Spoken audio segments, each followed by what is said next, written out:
teenager out celebrating the end of his GCSEs almost 1 year ago. An argument in a bar in North London which escalated to violence and the death of Ben Kinsella. 3 men have been found guilty of killing the 16-year-old.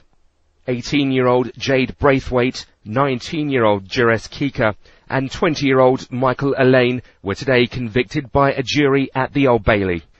In a brutal attack, Ben was stabbed 11 times in 5 seconds by the 3 youths in revenge for the disrespect shown to Braithwaite earlier that day.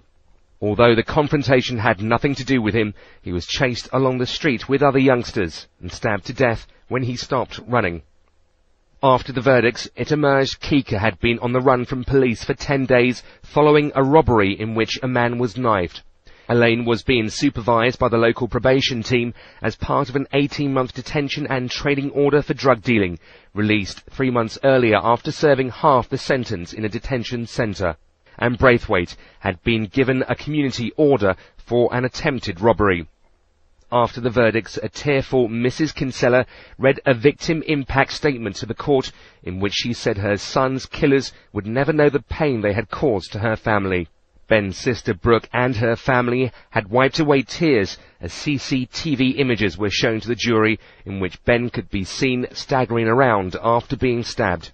His father George made this statement shortly after the verdict. Almost 1 year ago, our precious gentle son Ben was brutally murdered on the streets of London.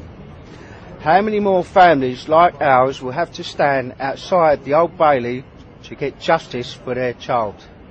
Our son's only crime was to be the last one running away from those animals. Knife crime is now sadly embedded in the very heart of Great Britain.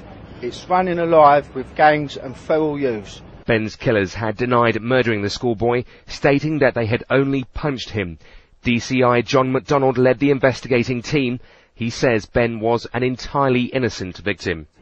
The unfortunate thing for Ben was he ran into 3 young cowards who basically were older than him, bigger than him. There were 3 of them. He was on his own. They were armed with knives.